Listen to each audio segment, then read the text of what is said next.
Assalamualaikum warahmatullahi wabarakatuh. Alhamdulillahi rabbil alamin. Ashhadu an la ilaha illallahul malikul haqqul mubin. Wa ashhadu anna Muhammadan abduhu wa rasuluhu sadiqul wa'dil amin.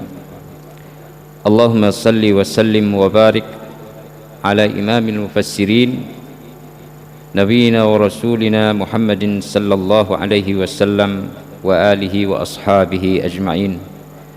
Amma ba'du fa ya ibadallah, usikum wa nafsi bitaqwallah, fattaqullaha haqqa tuqatih wa la tamutunna illa wa antum muslimun.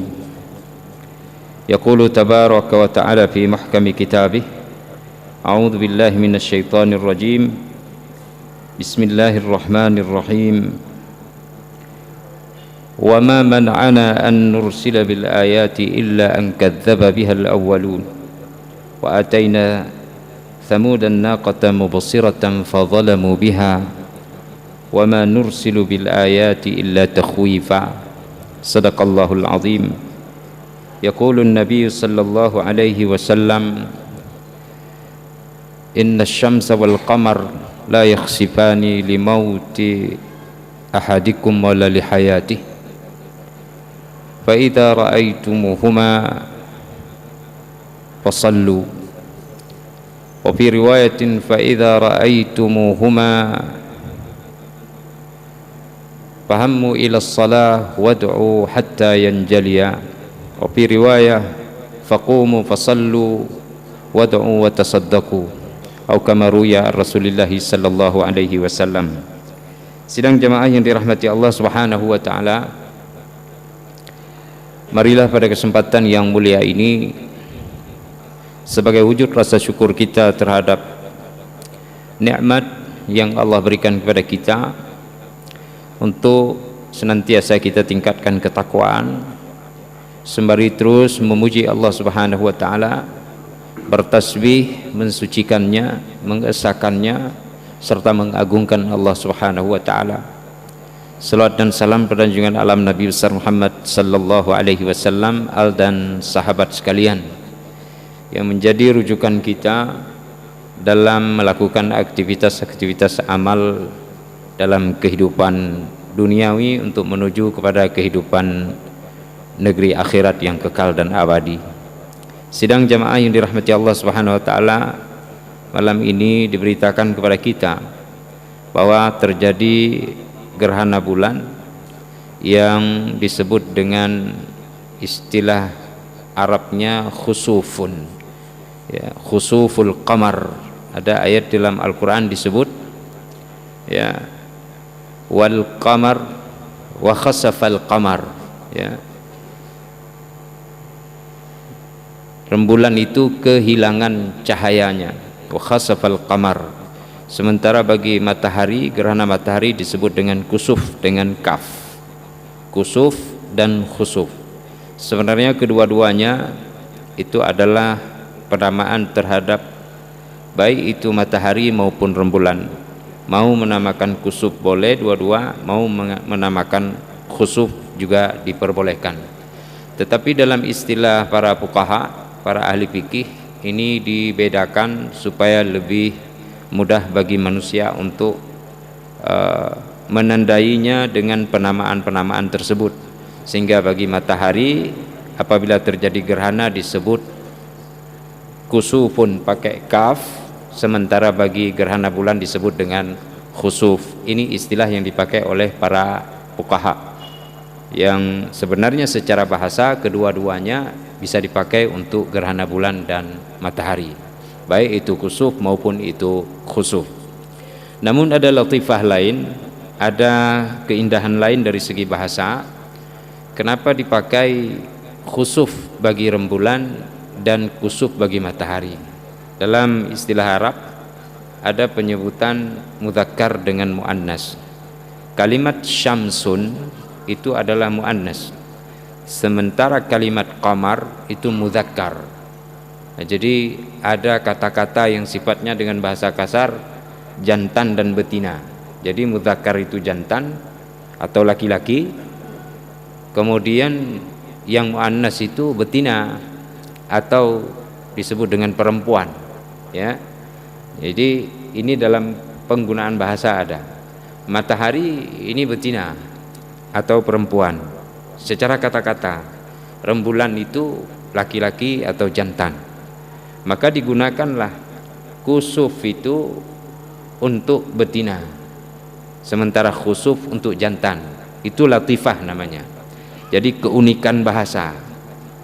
Sering digunakan seorang perempuan itu, ya, tankasif, dia menutup diri dengan hijab, itu dipakai kata kaf, kusuf. Maka perempuan yang menutup diri itu namanya kusuf. Sementara lelaki, dia itu tidak digunakan kusuf karena dia terbuka, maka disebut dengan khusuf. Ini namanya latifah lughawiyah.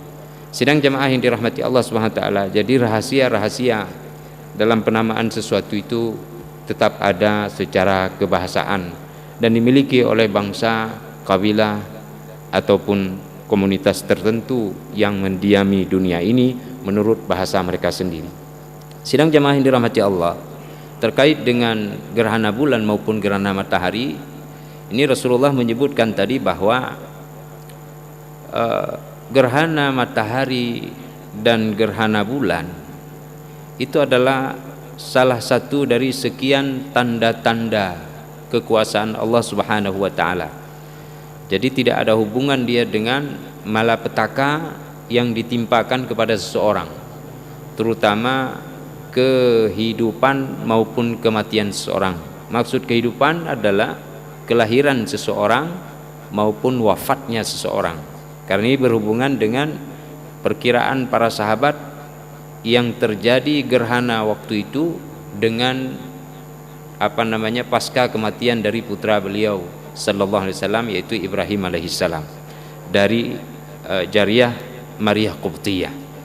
Nah, ketika meninggal pasca terjadi itu, matahari hilang, sehingga mereka mengatakan hari telah bersedih. Kesedihan ini diakibatkan oleh kematian daripada Ibrahim, sehingga Rasulullah menyebutkan inna syamsa wal qamar la yakhsifani bimauti ahadikum wala bihayatih.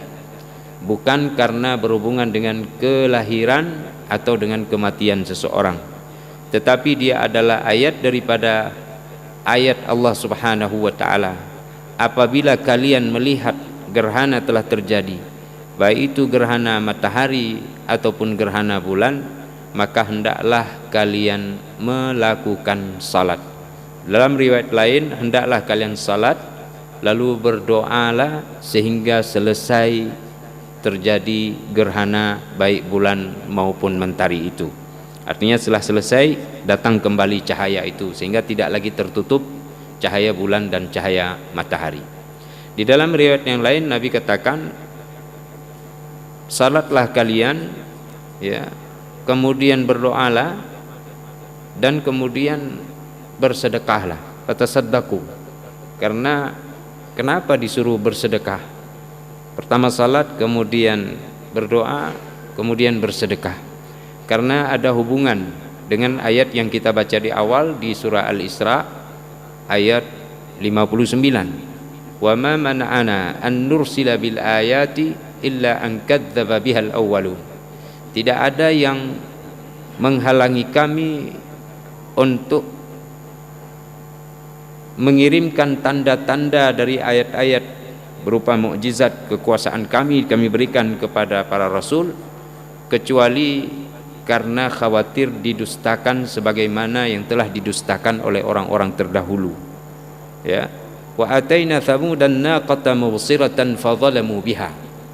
Dan kami telah mendatangkan kepada bangsa Thamud, kami datangkan kepada mereka seekor unta betina yang dapat dilihat sebagai mukjizat, tapi mereka menganiaya unta betina itu. Artinya mereka menzalimi ayat-ayat kami, ya.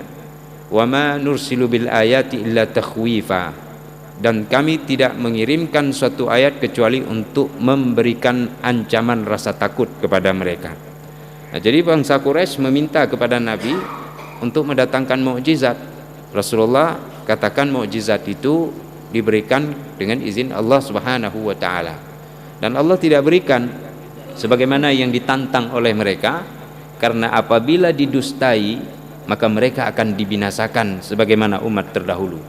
Karena Allah sayang kepada orang-orang Quraisy agar tidak dibinasakan, maka tidak dipertampakkan ayat-ayat yang diminta oleh mereka.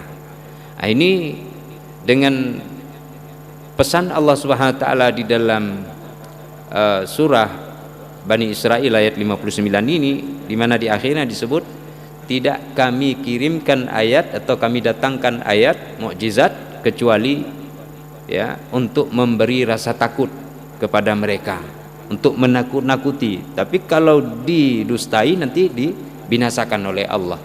Nah, salah satu ayat yang didatangkan kepada kita dari tanda-tanda kekuasaan Allah adalah gerhana matahari dan rembulan.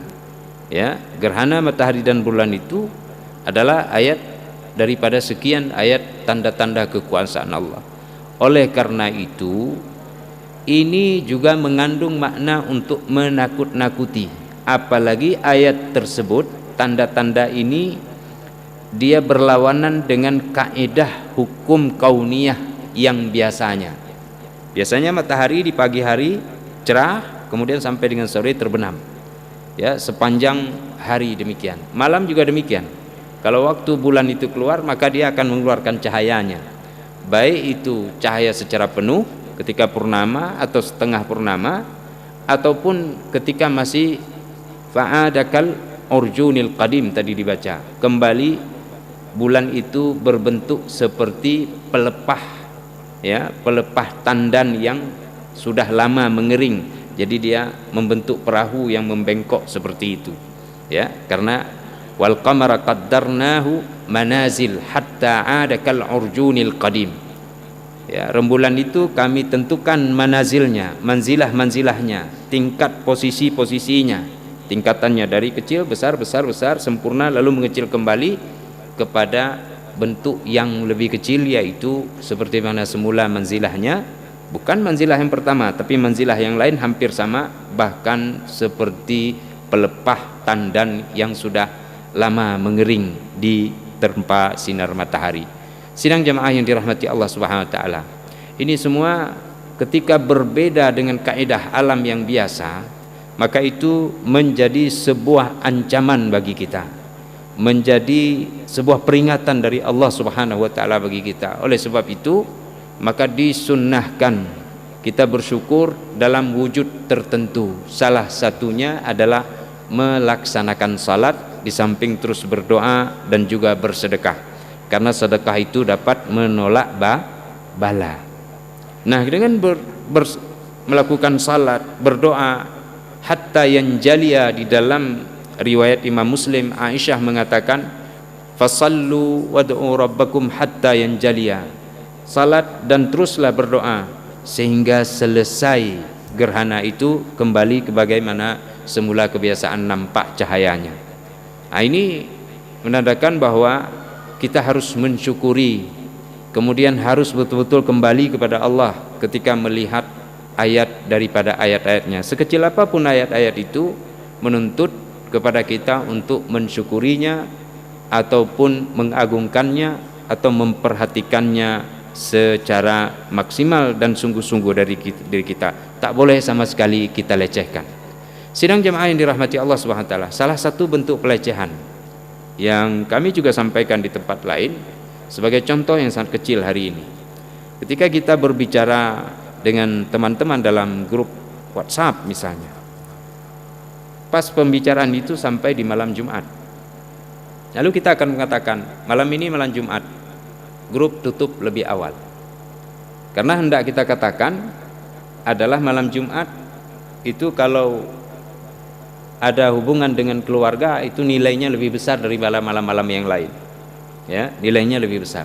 Tapi kita ketika ngomong seperti itu, bukan itu yang kita maksud, hanya untuk bahan tertawaan. ini merupakan pelecehan terhadap keagungan malam Jumat dan hari Jumat itu. Karena banyak hadis-hadis Nabi yang menyatakan tentang kelebihan daripada hari Jumat maupun malam Jumat. Ini adalah pelecehan terhadap ayat daripada sekian ayat-ayat Allah Subhanahu wa taala. Kita tidak tahu, bahkan inilah yang bisa membuat kita tercampak ke dalam neraka. Maka hati-hati benar. Nah, terkait dengan pelaksanaan salat, para ulama meletakkan beberapa tata cara. Salah satunya ini dalam waktu yang singkat, tidak terlalu penjabarannya jauh, bahwa salat gerhana itu seperti kata Ustaz Rizki tadi, sama dengan salat sunat biasa.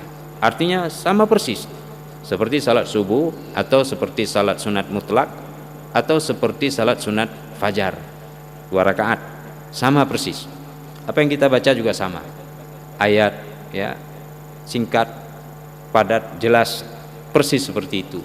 Bahkan Abu Hanifah mengatakan salatnya mesti seperti itu, tidak sebagaimana yang kita salat tadi. Imam Syafi'i dan jumhur para ulama mengatakan boleh sebagaimana kata Abu Hanifah, tetapi ada perbedaan karena berdasarkan hadis ahad yang menunjukkan bahwa Nabi sallallahu alaihi wasallam menurut kabar dari Aisyah memerintahkan kita salat, dan salat itu disampaikan dengan 4 rakaat fi raka'ataini, 4 rakaat dalam 2 rakaat. Bagaimana maksudnya? Jadi rakaatnya 2, tapi ada 4 kali ruku. Setiap rakaat 2 kali ruku. Setiap rakaat 2 kali ruku. Nah, untuk mendapatkan 2 kali ruku, fala budda min qira'atain, Al-Fatihah wal ayah. Kemudian ruku 2 rakaat. Berarti dengan sendirinya kita bangun untuk i'tidal itu juga 2 kali, karena menuju kepada pembacaan daripada qiraat Fatihah sekali, kemudian pembacaan i'tidal sekali, sami Allahu liman hamidah. Lalu kemudian kita turun untuk melakukan sujud sebagaimana yang kita lakukan tadi, dan lakukan itu pada rakaat yang kedua. Ini sudah 2 bentuk. Hanya saja bentuk yang pertama kedua perbedaannya sebagaimana dijelaskan oleh Ustaz Rizki tadi. Ada pola yang ketiga. Pola yang ketiga itu adalah pelaksanaannya persis dengan pola yang kedua. 1 rakaat ada 2 kali pembacaan Al-Fatihah, 2 kali pembacaan ayat, dan 2 kali ruku. Begitu juga pada rakaat yang kedua. Terus harus dipahami bahwa sujud memang 2 kali. Sebagaimana pada yang tidak ada ruku 2 kali juga sujud tetap 2 kali. Sidang jemaah yang dirahmati Allah, perbedaannya adalah pada pola yang ketiga ini yang persis sama dengan pola yang kedua, hanya menyita waktu yang panjang. Karena Rasulullah sallallahu alaihi wasallam melaksanakannya itu dengan 1 kali bacaan sepanjang surah Al-Baqarah. Lalu kemudian pada rakaat yang pertama, pada bacaan yang kedua setelah Fatihah yang kedua, itu membaca surah Ali Imran. Begitulah yang kedua dari rakaat. Bacaan pertama pada rakaat yang kedua dan bacaan kedua pada rakaat yang kedua itu juga hampir seimbang atau kurang sedikit dengan surah Al-Baqarah itu. Jadi dibaca oleh Nabi surah An-Nisa dan seterusnya. Sidang jamaah yang dirahmati Allah SWT, semua ini diserahkan kepada kita dalam kesempatan. Kesempatan itu dibagi pada 2. Pertama, kesempatan dari segi waktu kita, dari segi kekuatan kita. Sebagaimana salat biasa berjamaah, seorang imam harus memperhatikan, oh di belakang saya banyak orang yang sibuk baru pulang kerja, dia harus pulang cepat. Oh ada perempuan, ada orang tua, ada anak-anak yang menangis, pipis dan sebagainya macam yang mengganggu ibunya. Kemudian juga dilihat kepada kesempatan dari waktu yang tersedia ketika terjadi gerhana bulan maupun matahari. Ada gerhana hanya sebahagian, namanya ya kusuf juz'i atau khusuf juz'i. Ya, ketika terjadi sebahagian itu kita salat panjang, gerhana habis, salat belum habis. Ini tidak baik. Maka oleh sebab itu usahakan lakukan salat sebelum gerhana selesai. Nah, jadi dulu pernah gerhana sampai dengan, kalau tidak silap saya, 4 jam. Nah, ini mungkin selesai kita membaca surah Al-Baqarah. Hanya saja kita tidak laksanakan. Kenapa? pertama. Banyak orang tidak hafal Quran sebagaimana Ustaz Rizki, maka disuruh baca Al-Baqarah, dia cuma baca sampai ayat 1 sampai ayat 5. Faulaika humul muflihun, langsung rukuk karena enggak dapat yang lain. Nah, kira-kira begitu. Jadi sesuaikan. Sidang jamaah yang dirahmati Allah Subhanahu wa taala, bagaimana hukumnya? Hukumnya ini sunnah muakkadah. Sunnah muakkadah maksudnya sunnah karena sunnah Rasulullah, muakkadah tidak pernah ditinggal oleh Rasulullah SAW. Gerhana matahari terjadi pada tahun kedua Hijriah, Rasulullah laksanakan pertama sekali. Kemudian gerhana bulan juga terjadi pada tahun kelima Hijriah, Rasulullah laksanakan juga. Kemudian ada terjadi lagi, Rasulullah juga tidak tinggalkan. Sama seperti salat sunat Idul Fitri dan Idul Adha. Itu setiap tahun Rasulullah tidak pernah meninggalkannya, sehingga itu menjadi sunnah muakkadah. Jamaah yang dirahmati Allah Subhanahu wa taala, apabila kita kehilangan kesempatan melakukannya sementara matahari telah jelas kembali, artinya tidak ada bahagian matahari yang masih terjadi gerhana ataupun bulan, apakah boleh kita melaksanakannya? Tidak boleh, karena salat ini berhubungan dengan sebab. Ketika sebabnya datang, maka di sana ada anjuran. Ketika sebabnya hilang, maka hilanglah kesempatan itu. Sehingga dengan salat yang ada sebab seperti ini, dia tidak ada hubungan sama sekali dengan waktu-waktu yang haram salat. Misalnya matahari mau tenggelam, mau terbenam, matahari ketika terbit, dan matahari ketika berada di pertengahan di puncak, itu haram melakukan salat. Tapi salat yang ada sebab tidak haram dilakukan. Salah satunya adalah gerhana bulan dan gerhana matahari. Lainnya seperti salat janazah, salat bila ada kematian, maka laksanakan. Tidak ada hubungan dengan tenggelam, terbit, ataupun berada di pertengahan daripada matahari itu. Nah, ini sidang jamaah yang dirahmati Allah. Lalu apabila kita memilih pola yang kedua dan yang ketiga, baik itu singkat ayatnya ataupun panjang ayatnya, tiba-tiba kita pada rakaat kedua atau rakaat pertama lupa melaksanakan rukuk untuk kedua kalinya. Allahu Akbar, Al-Fatihah kita baca atau surah Al-Titah tadi, lalu Al-Fatihah, lalu ayat. Karena imam tadi Ustaz Rizki sudah bilang nanti 2 kali rukuk kita. Rupanya beliau yang bilang, beliau yang lupa. Ya, begitu sudah itulah sami Allahu liman hamidah, Rabbana lakal hamd, Allahu Akbar, sujud terus ke sana. Apabila dia melakukan seperti itu, siapapun, baik imam maupun makmum, ataupun yang maksudnya baik imam ataupun salat sendiri dia, apakah dia ulang lagi? Tidak perlu, tidak boleh diulang lagi. Apabila diulang maka batal salatnya. Dan apakah perlu kepada sujud sahwi? Tidak, karena dia adalah salat sunat. Ya, salat sunat itu bentuk-bentuk yang dikerjakan itu adalah hay'ah, apalagi dia berbeda dengan salat yang lazimnya umum dikerjakan. Sehingga ini menjadi sebuah hal yang perlu dipertimbangkan oleh kita. Tidak perlu sujud sahwi. Oh, saya lupa sujud, lupa lain, itu diangkat kalam, sudah cerita lain lagi. Ini sudah azan di sana, kita persingkat. Lalu kemudian apabila ada seorang salat, katakanlah tadi kita salat bersama-sama, orang masih berpikir ini kita salat maghrib, datanglah ya Ustaz Sufi baru pulang kantor, oh masih salat maghrib, ikut salat dengan salat kita sampai dengan selesai dia salat. Dia tidak tahu ini salat gerhana, maka sah ikutnya apabila salat yang kita lakukan itu berdasarkan kelaziman biasa. Artinya salatnya seperti biasa, salat sunat mutlak. Tapi ketika kita salat khusuf 2 kali rukuk, 2 kali sujud seperti tadi, 2 kali qiraat seperti tadi, beliau tidak tahu, ikut terus, tiba-tiba beliau tahu, oh tadi sembahyang khusuf, dia harus mengulang kembali salat, karena tidak boleh mengikuti apabila ketiada keserupaan antara 2 salat. Kalau sama boleh. Salat zuhur kita ikut salat maghrib, ya ada orang misalnya asar ikut salat pada maghrib karena dia terlambat tadi, dia ikut jamaah, itu boleh.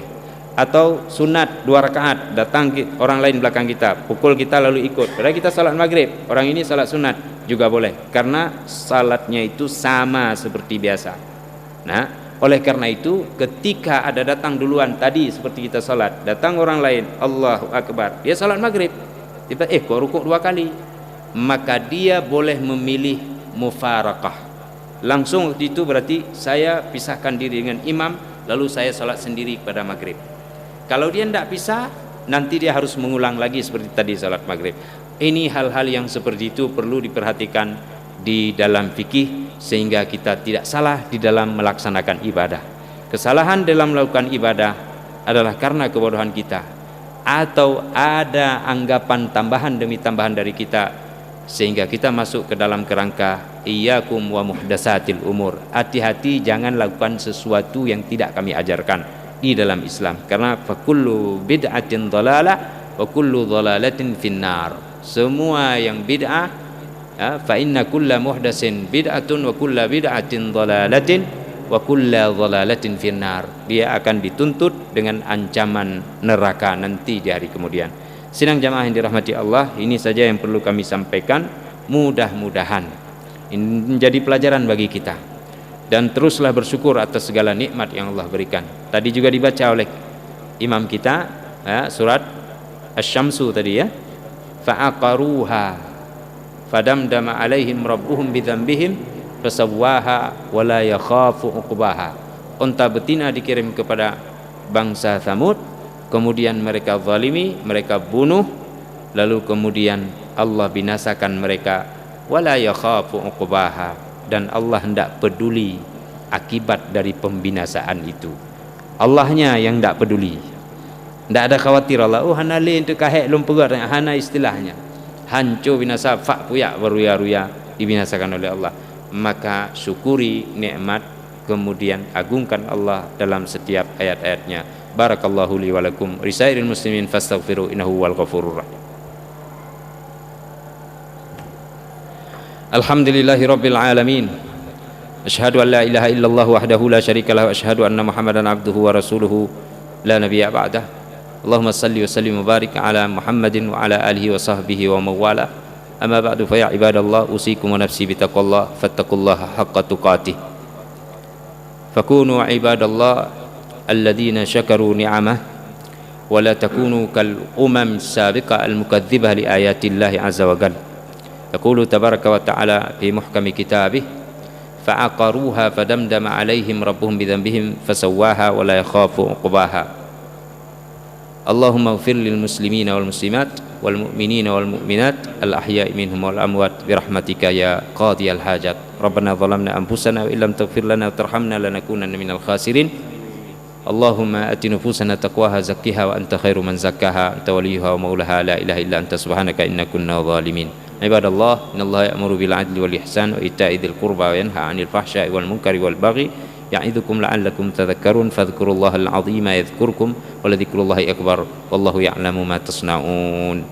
Wassalamualaikum warahmatullahi wabarakatuh.